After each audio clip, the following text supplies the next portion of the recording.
single blocks. Even Muriel and Benjamin yoked themselves into an old governess cart and did their share. By late summer, a sufficient store of stone had accumulated, and then the building began, under the superintendence of the pigs. But it was a slow, laborious process. Frequently, it took a whole day of exhausting effort to drag a single boulder to the top of the quarry, and sometimes when it was pushed over the edge, it failed to break. Nothing could have been achieved without Boxer, whose strength seemed equal to that of all the rest of the animals put together. When the boulder began to slip and the animals cried out in despair at finding themselves dragged down the hill, it was always Boxer who strained himself against the rope and brought the boulder to a stop. To see him toiling up the slope inch by inch, his breath coming fast, the tips of his hoofs clawing at the ground, and his great sides matted with sweat, filled everyone with admiration. Clover warned him sometimes to be careful not to overstrain himself, but Boxer would never listen to her. His two slogans, "I will work harder" and "Napoleon is always right," seemed to him a sufficient answer to all problems. He had made arrangements with the cockerel to call him 3/4 of an hour earlier in the mornings instead of half an hour. And in his spare moments, of which there were not many nowadays, he would go alone to the quarry, collect a load of broken stone, and drag it down to the site of the windmill unassisted.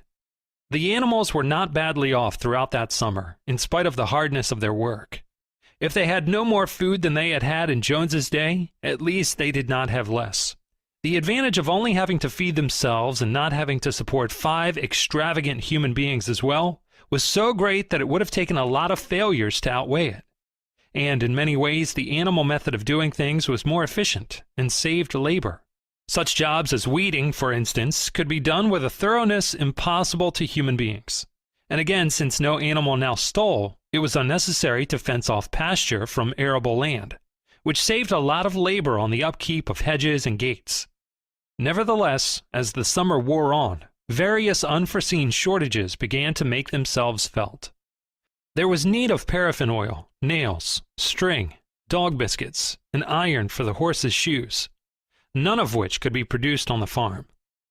Later, there would also be need for seeds and artificial manures, besides various tools and finally, the machinery for the windmill. How these were to be procured, no one was able to imagine. One Sunday morning when the animals assembled to receive their orders, Napoleon announced that he had decided upon a new policy. From now onwards, Animal Farm would engage in trade with the neighboring farms. Not, of course, for any commercial purpose, but simply in order to obtain certain materials which were urgently necessary. The needs of the windmill must override everything else, he said. He was therefore making arrangements to sell a stack of hay and part of the current year's wheat crop. And later on, if more money were needed, it would have to be made up by the sale of eggs, for which there was always a market in Willingdon. The hens, said Napoleon, should welcome this sacrifice as their own special contribution towards the building of the windmill. Once again, the animals were conscious of a vague uneasiness. Never to have any dealings with human beings, never to engage in trade, never to make use of money. Had not these been among the earliest resolutions passed at that first triumphant meeting after Jones was expelled? All the animals remembered passing such resolutions, or at least they thought that they remembered it. The 4 young pigs who had protested when Napoleon abolished the meetings raised their voices timidly, but they were promptly silenced by the tremendous growling from the dogs. Then, as usual, the sheep broke into 4 legs good, 2 legs bad, and the momentary awkwardness was smoothed over. Finally, Napoleon raised his trotter for silence and announced that he had already made all the arrangements. There would be no need for any of the animals to come in contact with human beings, which would clearly be most undesirable. He intended to take the whole burden upon his own shoulders. A Mr. Whymper, a solicitor living in Willingdon, had agreed to act as an intermediary between Animal Farm and the outside world, and would visit the farm every Monday morning to receive his instructions. Napoleon ended his speech with his usual cry of "Long live Animal Farm," and after the singing of Beasts of England, the animals were dismissed. Afterwards, Squealer made a round of the farm and set the animals' minds at rest. He assured them that the resolution against engaging in trade and using money had never been passed or even suggested. It was pure imagination, probably traceable in the beginning to lies circulated by Snowball. A few animals still felt faintly doubtful, but Squealer asked them shrewdly, "Are you certain that this is not something that you have dreamed, comrades? Have you any record of such a resolution? Is it written down anywhere?" And since it was certainly true that nothing of the kind existed in writing, the animals were satisfied that they had been mistaken. Every Monday, Mr. Whymper visited the farm as had been arranged. He was a sly-looking little man with side whiskers, a solicitor in a very small way of business, but sharp enough to have realized earlier than anyone else that Animal Farm would need a broker, and that the commissions would be worth having. The animals watched his coming and going with a kind of dread, and avoided him as much as possible. Nevertheless, the sight of Napoleon, on all fours, delivering orders to Whymper, who stood on 2 legs, roused their pride and partly reconciled them to the new arrangement. Their relations with the human race were now not quite the same as they had been before. The human beings did not hate Animal Farm any less now that it was prospering. Indeed, they hated it more than ever. Every human being held it as an article of fate that the farm would go bankrupt sooner or later, and above all, that the windmill would be a failure. They would meet in the public houses and prove to one another by means of diagrams that the windmill was bound to fall down, or that if it did stand up, then that it would never work. And yet, against their will, they had developed a certain respect for the efficiency with which the animals were managing their own affairs. One symptom of this was that they had begun to call Animal Farm by its proper name, and ceased to pretend that it was called the Manor Farm. They had also dropped their championship of Jones, who had given up hope of getting his farm back and gone to live in another part of the country. Except through Whymper, there was as yet no contact between Animal Farm and the outside world. But there were constant rumors that Napoleon was about to enter into a definite business agreement with either Mr. Pilkington of Foxwood or with Mr. Frederick of Pinchfield. But never, it was noticed, with both simultaneously. It was about this time that the pigs suddenly moved into the farmhouse and took up their residence there. Again, the animals seemed to remember that a resolution against this had been passed in the early days, and again Squealer was able to convince them that this was not the case. It was absolutely necessary, he said, that the pigs, who were the brains of the farm, should have a quiet place to work in. It was also more suited to the dignity of the leader, for of late he had taken to speaking of Napoleon under the title of leader, to live in a house than in a mere sty. Nevertheless, some of the animals were disturbed when they heard that the pigs not only took their meals in the kitchen and used the drawing room as a recreation room, but also slept in the beds. Boxer passed it off as usual with "Napoleon is always right." But Clover, who thought she remembered a definite ruling against beds, went to the end of the barn and tried to puzzle out the 7 commandments which were inscribed there. Finding herself unable to read more than individual letters, she fetched Muriel. "Muriel," she said, "read me the 4th commandment. Does it not say something about never sleeping in a bed?" With some difficulty, Muriel spelled it out. "It says, 'No animal shall sleep in a bed with sheets,'" she announced finally.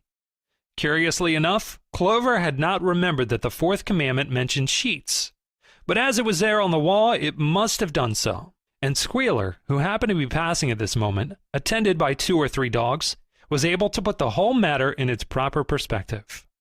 "You have heard then, comrades," he said, "that we pigs now sleep in the beds of the farmhouse. And why not? You did not suppose surely that there was ever a ruling against beds. A bed merely means a place to sleep in, a pile of straw in it, properly regarded. The rule was against sheets, which are a human invention. We have removed the sheets from the farmhouse beds and slept between blankets, and very comfortable beds they are too. But not more comfortable than we need, I can tell you, comrades, with all the brain work we have to do nowadays. You would not rob us of our repose, would you, comrades? You would not have us too tired to carry out our duties. Surely none of you wishes to see Jones back."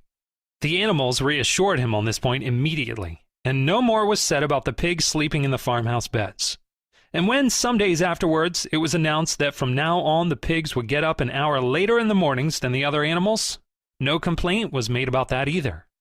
By the autumn, the animals were tired, but happy. They had had a hard year, and after the sale of part of the hay and corn, the stores of food for the winter were none too plentiful. But the windmill compensated for everything. It was almost half built now. After the harvest, there was a stretch of clear, dry weather, and the animals toiled harder than ever. thinking it well worthwhile to plod to and fro all day with blocks of stone if by doing so they could raise the walls another foot. Boxer would even come out at nights and work for an hour or two on his own by the light of the harvest moon. In their spare moments, the animals would walk round and round the half-finished mill, admiring the strength and perpendicularity of its walls, and marveling that they should ever have been able to build anything so imposing. Only old Benjamin refused to grow enthusiastic about the windmill, though. As usual, he would utter nothing beyond the cryptic remark that donkeys live a long time. November came with raging southwest winds. Building had to stop because it was now too wet to mix the cement. Finally, there came a night when the gale was so violent that the farm buildings rocked on their foundations and several tiles were blown off the roof of the barn. The hens woke up squawking with terror because they had all dreamed simultaneously of hearing a gun go off in the distance. In the morning, the animals came out of their stalls to find that the flagstaff had been blown down, and an elm tree at the foot of the orchard had been plucked up like a radish. They had just noticed this when a cry of despair broke from every animal's throat. A terrible sight had met their eyes. The windmill was in ruins. With one accord, they dashed down to the spot. Napoleon, who seldom moved out of a walk, raced ahead of them all. Yes, there it lay, the fruit of all their struggles, leveled to its foundations, the stones they had broken and carried so laboriously scattered all around. Unable at first to speak, they stood gazing mournfully at the litter of fallen stone. Napoleon paced to and fro in silence, occasionally snuffing at the ground. His tail had grown rigid and twitched sharply from side to side, a sign in him of intense mental activity. Suddenly he halted, as though his mind were made up. "Comrades," he said quietly, "do you know who is responsible for this? Do you know the enemy who has come in the night and overthrown our windmill? Snowball," he suddenly roared in a voice of thunder. "Snowball has done this thing. In sheer malignity, thinking to set back our plans and avenge himself for his ignominious expulsion. This traitor has crept here under cover of night and destroyed our work of nearly a year. Comrades, here and now I pronounce the death sentence upon Snowball. Animal hero second class, and half a bushel of apples to any animal who brings him to justice. A full bushel to anyone who captures him alive."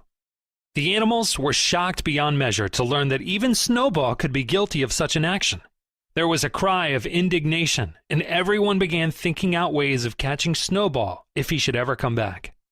Almost immediately, the footprints of a pig were discovered in the grass at a little distance from the knoll. They could only be traced for a few yards, but appeared to lead to a hole in the hedge. Napoleon snuffed deeply at them and pronounced them to be Snowball's. He gave it as his opinion that Snowball had probably come from the direction of Foxwood Farm. "No more delays, comrades," cried Napoleon when the footprints had been examined. "There is work to be done. This very morning we begin rebuilding the windmill, and we will build all through the winter, rain or shine. We will teach this miserable traitor that he cannot undo our work so easily. Remember, comrades, there must be no alteration in our plans. They shall be carried out to the day. Forward, comrades! Long live the windmill! Long live Animal Farm!" Chapter 7. It was a bitter winter. The stormy weather was followed by sleet and snow, and then by a hard frost which did not break till well into February. The animals carried on as best they could with the rebuilding of the windmill, well knowing that the outside world was watching them, and that the envious human beings would rejoice and triumph if the mill were not finished on time. Out of spite, the human beings pretended not to believe that it was Snowball who had destroyed the windmill. They said that it had fallen down because the walls were too thin. The animals knew that this was not the case. Still, it had been decided to build the walls 3 feet thick this time, instead of 18 inches as before, which meant collecting much larger quantities of stone. For a long time, the quarry was full of snowdrifts and nothing could be done. Some progress was made in the dry, frosty weather that followed, but it was cruel work, and the animals could not feel so hopeful about it as they had felt before. They were always cold, and usually hungry as well. Only Boxer and Clover never lost heart. Squealer made excellent speeches on the joy of service and the dignity of labor, but the other animals found more inspiration in Boxer's strength and his never-failing cry of, "I will work harder." In January, food fell short. The corn ration was drastically reduced, and it was announced that an extra potato ration would be issued to make up for it. Then it was discovered that the greater part of the potato crop had been frosted in the clamps, which had not been covered thickly enough. The potatoes had become soft and discolored, and only a few were edible. For days at a time, the animals had nothing to eat but chaff and mangles. Starvation seemed to stare them in the face.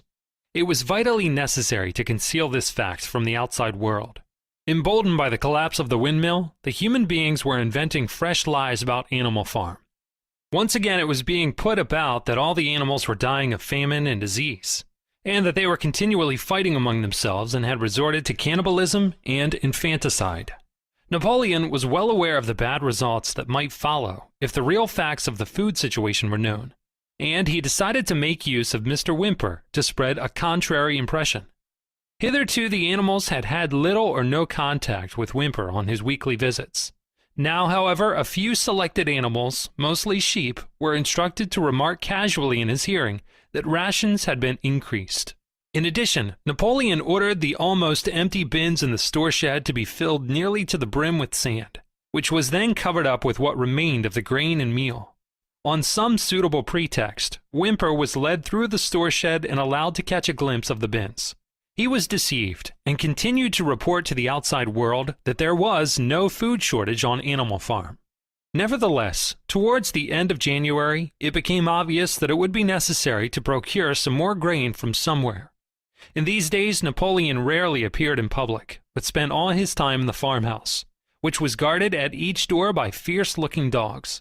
When he did emerge, it was in a ceremonial manner, with an escort of 6 dogs who closely surrounded him and growled if anyone came too near. Frequently, he did not even appear on Sunday mornings, but issued his orders through one of the other pigs, usually Squealer. One Sunday morning, Squealer announced that the hens, who had just come in to lay again, must surrender their eggs. Napoleon had accepted, through Whymper, a contract for 400 eggs a week.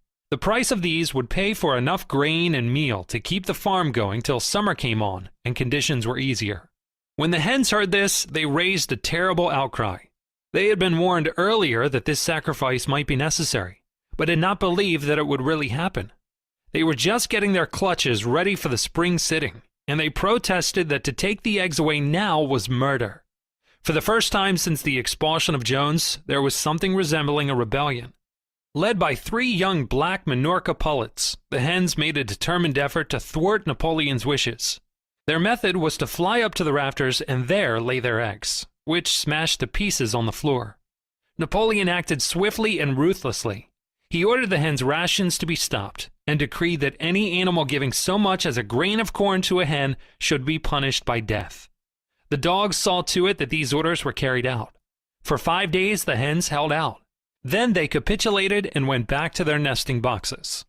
9 hens had died in the meantime. Their bodies were buried in the orchard, and it was given out that they had died of coccidiosis. Whymper heard nothing of this affair, and the eggs were duly delivered, a grocer's van driving up to the farm once a week to take them away. All this while no more had been seen of Snowball. He was rumored to be hiding on one of the neighboring farms, either Foxwood or Pinchfield. Napoleon was by this time on slightly better terms with the other farmers than before. It happened that there was in the yard a pile of timber which had been stacked there 10 years earlier when a beech spiny was cleared. It was well seasoned, and Whymper had advised Napoleon to sell it. Both Mr. Pilkington and Mr. Frederick were anxious to buy it. Napoleon was hesitating between the two, unable to make up his mind. It was noticed that whenever he seemed on the point of coming to an agreement with Frederick, Snowball was declared to be in hiding at Foxwood, while when he inclined toward Pilkington, Snowball was said to be at Pinchfield. Suddenly, early in the spring, an alarming thing was discovered. Snowball was secretly frequenting the farm by night. The animals were so disturbed that they could hardly sleep in their stalls.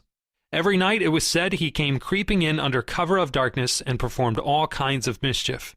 He stole the corn, he upset the milk pails, he broke the eggs, he trampled the seed beds, he gnawed the bark off the fruit trees. Whenever anything went wrong, it became usual to attribute it to Snowball. If a window was broken or a drain was blocked up, someone was certain to say that Snowball had come in the night and done it. and when the key of the store shed was lost, the whole farm was convinced that Snowball had thrown it down the well. Curiously enough, they went on believing this even after the mislaid key was found under a sack of meal. The cows declared unanimously that Snowball crept into their stalls and milked them in their sleep. The rats, which had been troublesome that winter, were also said to be in league with Snowball. Napoleon decreed that there should be a full investigation into Snowball's activities. With his dogs in attendance, he set out and made a careful tour of inspection of the farm buildings, the other animals following at a respectful distance. At every few steps, Napoleon stopped and snuffed the ground for traces of Snowball's footsteps, which, he said, he could detect by the smell.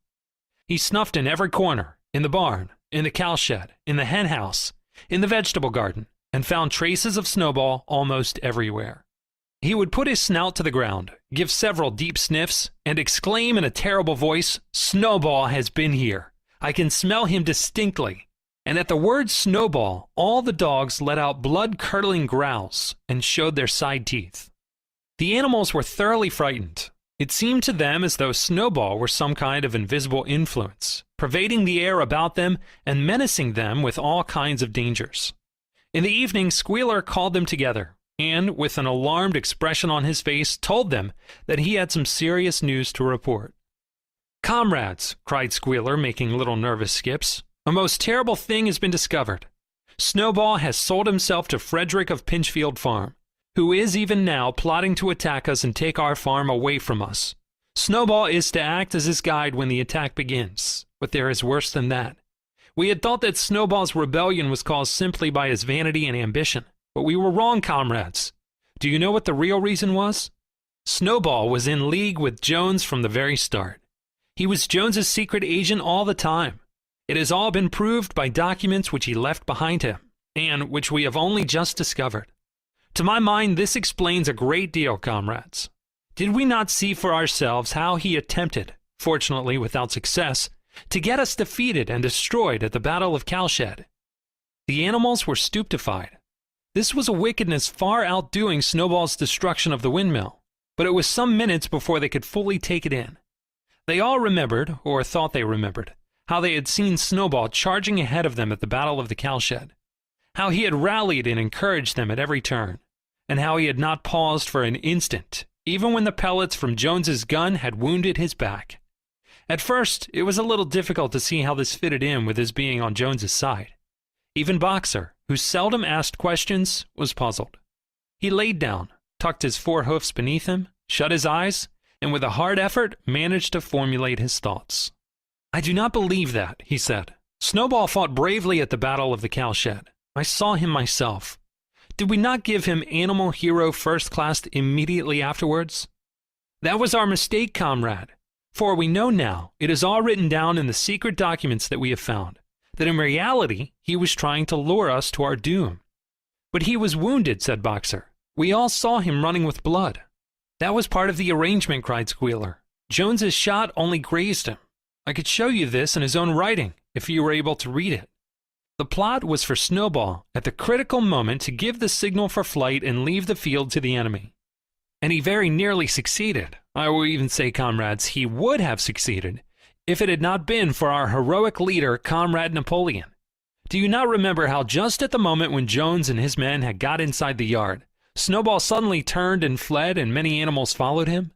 And do you not remember, too, that it was just at that moment when panic was spreading and all seemed lost, that Comrade Napoleon sprang forward with a cry of death to humanity and sank his teeth in Jones's leg? Surely you remember that, comrades," exclaimed Squealer, frisking from side to side. Now when Squealer described the scene so graphically, it seemed to the animals that they did remember it. At any rate, they remembered that at the critical moment of the battle, Snowball had turned to flee, but Boxer was still a little uneasy. "I do not believe that Snowball was a traitor at the beginning," he said finally. "What he has done since is different, but I believe that at the Battle of the Cowshed he was a good comrade." "Our leader, Comrade Napoleon," announced Squealer, speaking very slowly and firmly, "has stated categorically, comrade, that Snowball was Jones's agent from the very beginning. Yes, and from long before the rebellion was ever thought of." "Ah, that is different," said Boxer. "If Comrade Napoleon says it, It must be right. That is the true spirit, comrade, cried Squealer, but it was noticed he cast a very ugly look at Boxer with his little twinkling eyes. He turned to go, then paused and added impressively, I warn every animal on this farm to keep his eyes very wide open, for we have reason to think that some of Snowball's secret agents are lurking among us at this moment. 4 days later, in the afternoon, Napoleon ordered all the animals to assemble in the yard. When they were all gathered together, Napoleon emerged from the farmhouse, wearing both his medals, for he had recently awarded himself Animal Hero First Class and Animal Hero Second Class, with his 9 huge dogs frisking round him and uttering growls that sent shivers down all the animals' spines. They all cowered silently in their places, seeming to know in advance that some terrible thing was about to happen. Napoleon stood sternly surveying his audience. Then he uttered a high-pitched whimper. Immediately the dogs bounded forward, seized 4 of the pigs by the ear, and dragged them squealing with pain and terror to Napoleon's feet. The pigs' ears were bleeding, the dogs had tasted blood, and for a few moments they appeared to go quite mad. To the amazement of everybody, 3 of them flung themselves upon Boxer. Boxer saw them coming and put out his great hoof, caught a dog in midair and pinned him to the ground. The dog shrieked for mercy, and the other 2 fled with their tails between their legs. Boxer looked at Napoleon to know whether he should crush the dog to death or let it go. Napoleon appeared to change countenance and sharply ordered Boxer to let the dog go, whereat Boxer lifted his hoof and the dog slunk away bruised and howling. Presently the tumult died down. The 4 pigs waited, trembling, with guilt written on every line of their countenances. Napoleon now called upon them to confess their crimes. They were the same 4 pigs as had protested when Napoleon abolished the Sunday meetings. Without any further prompting, they confessed that they had been secretly in touch with Snowball ever since his expulsion, that they had collaborated with him in destroying the windmill, and that they had entered into an agreement with him to hand over Animal Farm to Mr. Frederick. They added that Snowball had privately admitted to them that he had been Jones's secret agent for years past. When they had finished their confession, the dogs promptly tore their throats out, and in a terrible voice, Napoleon demanded whether any other animal had anything to confess. The 3 hens who had been the ringleaders in the attempted rebellion over the eggs now came forward, and stated that Snowball had appeared to them in a dream and incited them to disobey Napoleon's orders. They, too, were slaughtered. Then a goose came forward and confessed to having secreted 6 ears of corn during the last year's harvest and eaten them in the night. Then a sheep confessed to having urinated in the drinking pool, urged to do this, so she said, by Snowball, and 2 other sheep confessed to having murdered an old ram, an especially devoted follower of Napoleon, by chasing him round and round a bonfire when he was suffering from a cough. They were all slain on the spot. And so the tale of confessions and executions went on, until there was a pile of corpses lying before Napoleon's feet, and the air was heavy with the smell of blood, which had been unknown there since the expulsion of Jones. When it was all over, the remaining animals, except for the pigs and dogs, crept away in a body. They were shaken and miserable. They did not know which was more shocking, the treachery of the animals who had leagued themselves with Snowball, or the cruel retribution they had just witnessed. In the old days there had often been scenes of bloodshed equally terrible, but it seemed to all of them that it was far worse now that it was happening among themselves. Since Jones had left the farm, until today, no animal had killed another animal. Not even a rat had been killed. They had made their way onto the little knoll where the half-finished windmill stood, and with one accord they all lay down as though huddling together for warmth. Clover, Muriel, Benjamin, the cows, the sheep, and a whole flock of geese and hens. Everyone, indeed, except the cat, who had suddenly disappeared just before Napoleon ordered the animals to assemble. For some time, nobody spoke. Only Boxer remained on his feet. He fidgeted to and fro, swishing his long black tail against his sides and occasionally uttering a little whinny of surprise. Finally, he said, "I do not understand it. I would not have believed that such things could happen on our farm. It must be due to some fault in ourselves. The solution, as I see it, is to work harder. From now onwards, I shall get up a full hour earlier in the mornings." And he moved off at his lumbering trot and made for the quarry. Having got there, he collected 2 successful loads of stone and dragged them down to the windmill before retiring for the night. The animals huddled about Clover, not speaking. The knoll where they were lying gave them a wide prospect across the countryside.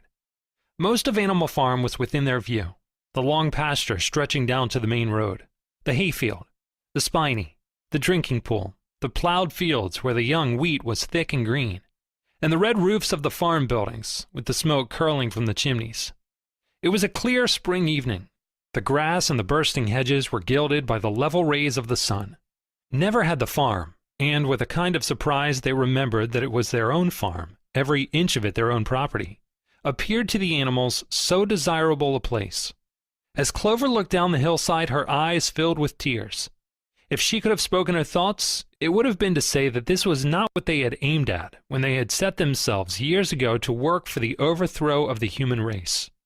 These scenes of terror and slaughter were not what they had looked forward to on that night when old Major first stirred them to rebellion. If she herself had had any picture of the future, it had been of a society of animals set free from hunger and the whip, all equal, each working according to his capacity, the strong protecting the weak, as she had protected the lost brood of ducklings with her foreleg on the night of Major's speech. Instead, she did not know why, they had come to a time when no one dared speak his mind, when fierce growling dogs roamed everywhere, and when you had to watch your comrades torn to pieces after confessing to shocking crimes.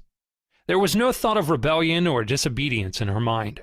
She knew that even as things were, they were far better off than they had been in the days of Jones, and that before all else, it was needful to prevent the return of the human beings. Whatever happened, she would remain faithful, work hard, carry out the orders that were given to her, and accept the leadership of Napoleon. But still, it was not for this that she and all the other animals had hoped. It was not for this that they had built the windmill and faced the bullets of Jones's gun. Such were her thoughts, though she lacked the words to express them. At last, feeling this to be in some way a substitute for the words she was unable to find, she began to sing Beasts of England. The other animals sitting round her took it up, and they sang it 3 times over, very tunefully, but slowly and mournfully, in a way they had never sung it before. They had just finished singing it for the 3rd time when Squealer, attended by 2 dogs, approached them with the air of having something important to say. He announced that by a special decree of Comrade Napoleon, Beasts of England had been abolished. From now onwards, it was forbidden to sing it. The animals were taken aback. "Why?" cried Muriel. "It's no longer needed, comrade," said Squealer stiffly. "Beasts of England was the song of the rebellion, but the rebellion is now completed. The execution of the traitors this afternoon was the final act. The enemy, both external and internal, has been defeated. In Beasts of England, we expressed our longing for a better society in days to come, but that society has now been established. Clearly, this song has no longer any purpose."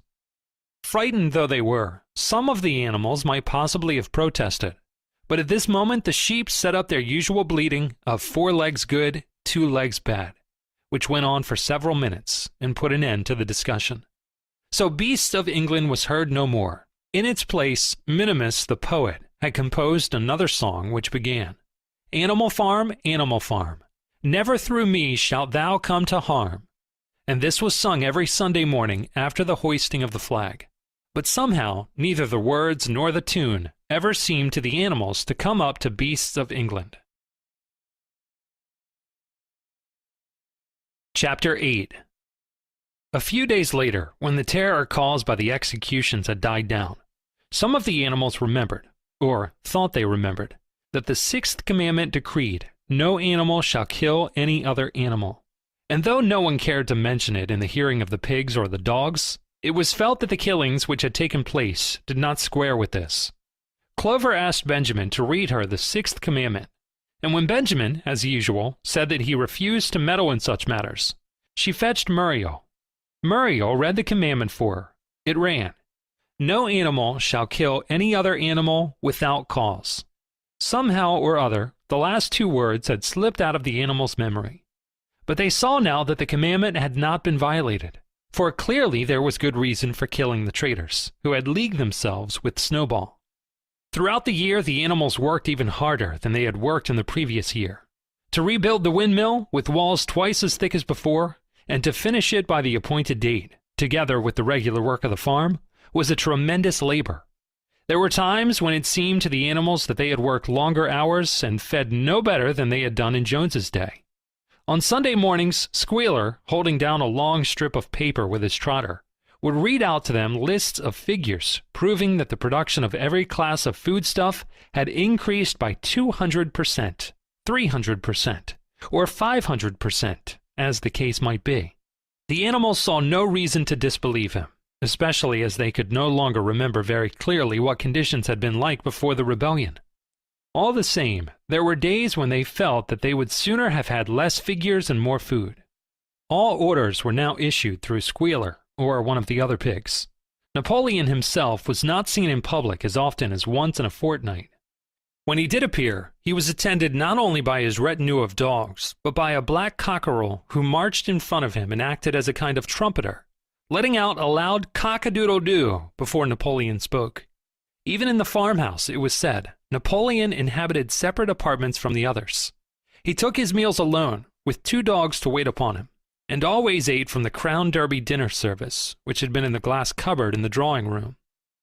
It was also announced that the gun would be fired every year on Napoleon's birthday, as well as on the other 2 anniversaries. Napoleon was now never spoken of simply as Napoleon. He was always referred to in formal styles as our leader, Comrade Napoleon. And this, pigs liked to invent for him such titles as Father of all animals, Terror of mankind, Protector of the sheepfold, Duckling's friend, and the like. In his speeches, Squealer would talk with the tears rolling down his cheeks of Napoleon's wisdom, the goodness of his heart, and the deep love he bore to all animals everywhere, even and especially the unhappy animals who still lived in ignorance and slavery on other farms. It had become usual to give Napoleon the credit for every successful achievement and every stroke of good fortune. You would often hear one hen remark to another, "Under the guidance of our leader, Comrade Napoleon, I have laid 5 eggs in 6 days." Or 2 cows enjoying a drink at the pool would exclaim, "Thanks to the leadership of Comrade Napoleon, how excellent this water tastes." The general feeling on the farm was well expressed in a poem entitled Comrade Napoleon, which was composed by Minimus, and which ran as follows.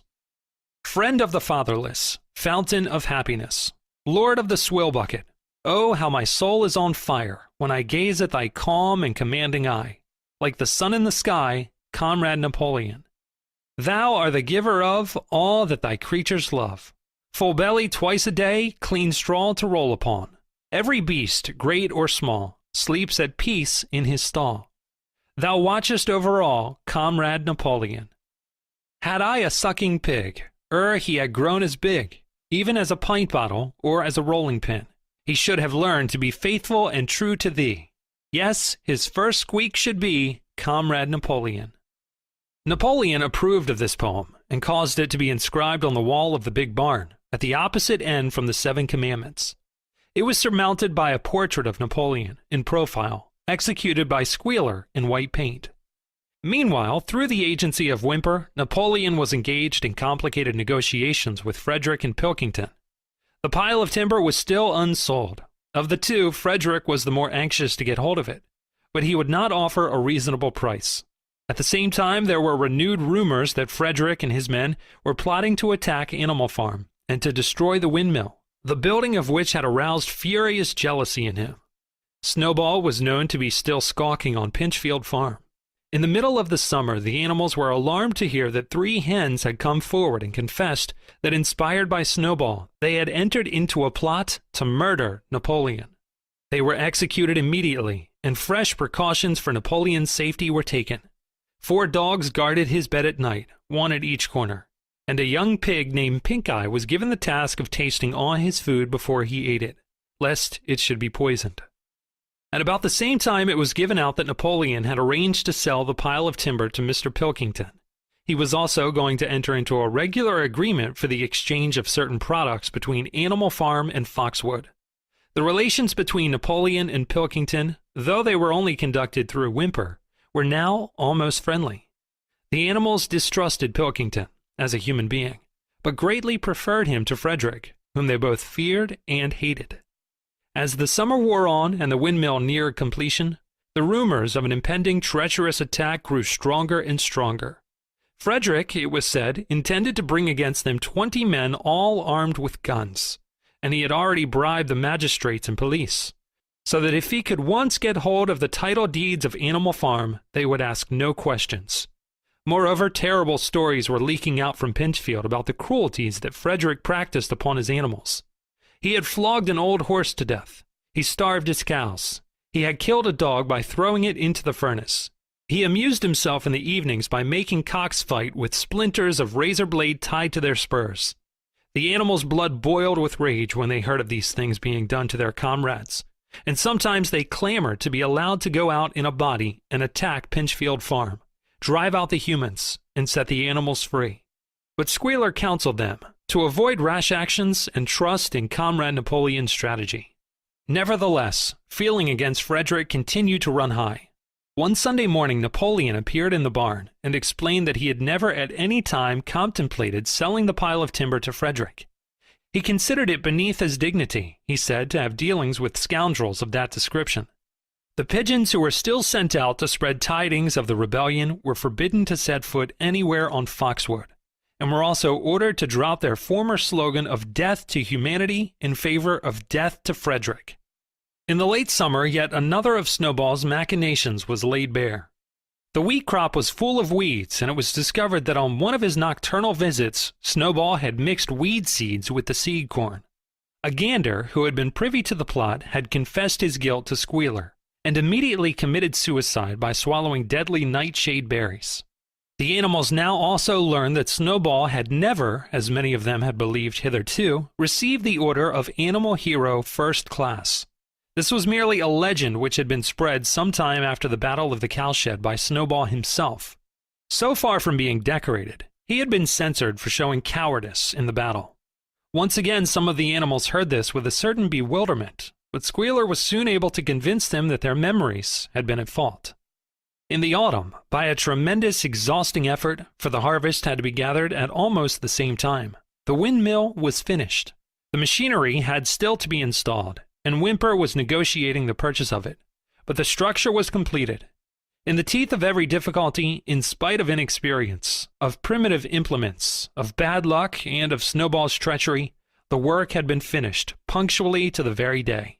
Tired out but proud, the animals walked round and round their masterpiece, which appeared even more beautiful in their eyes than when it had been built the first time. Moreover, the walls were twice as thick as before. Nothing short of explosives would lay them low this time. And when they thought of how they had labored, what discouragements they had overcome, and the enormous difference that would be made in their lives when the sails were turning and the dynamos running, when they thought of all this, their tiredness forsook them, and they gamboled round and round the windmill, uttering cries of triumph. Neopolon himself, attended by the dogs and his cockerel, came down to inspect the completed work. He personally congratulated the animals on their achievement, and announced that the mill would be named Napoleon Mill. 2 days later, the animals were called together for a special meeting in the barn. They were struck dumb with surprise when Napoleon announced that he had sold the pile of timber to Frederick. Tomorrow, Frederick's wagons would arrive and begin carting it away.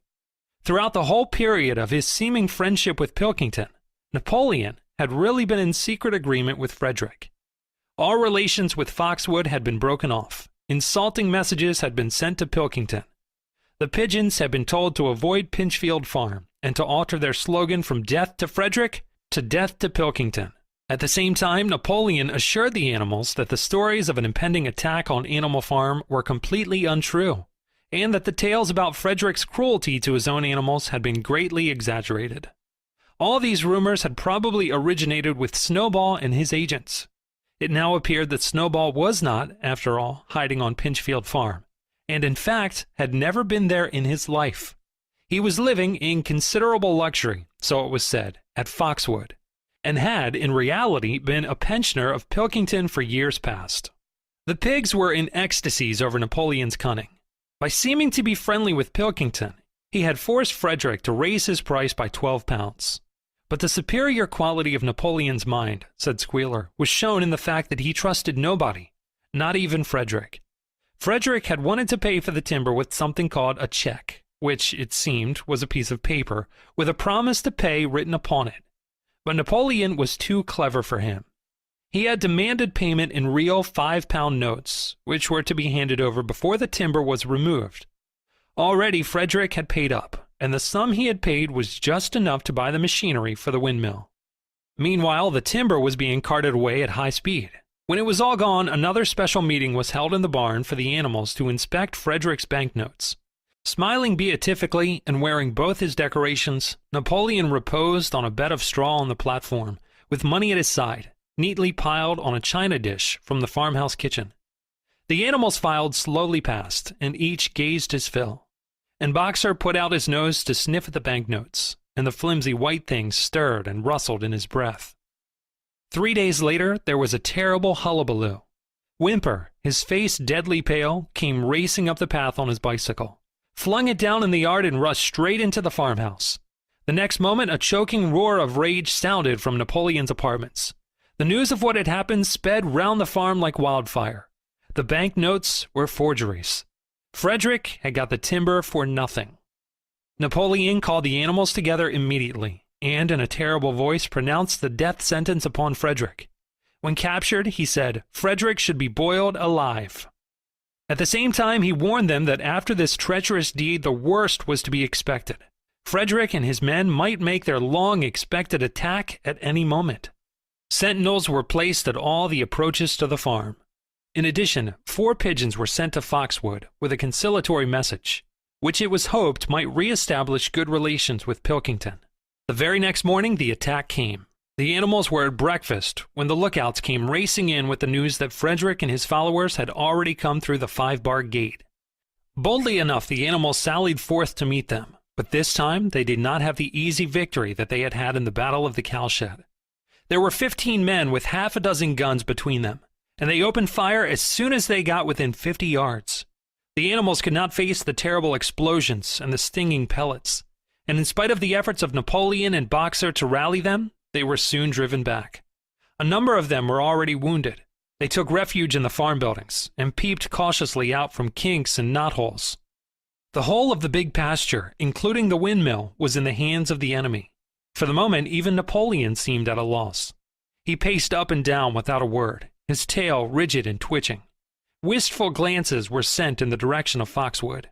If Pilkington and his men would help them, the day might yet be won. But at this moment, the 4 pigeons who had been sent out on the day before returned, one of them bearing a scrap of paper from Pilkington. On it was penciled the words, "Serves you right." Meanwhile, Frederick and his men had halted about the windmill. The animals watched them, and a murmur of dismay went round. 2 of the men had produced a crowbar and a sledgehammer. They were going to knock the windmill down. "Impossible!" cried Napoleon. "We have built the walls far too thick for that. They could not knock it down in a week. Courage, comrades!" But Benjamin was watching the movements of the men intently.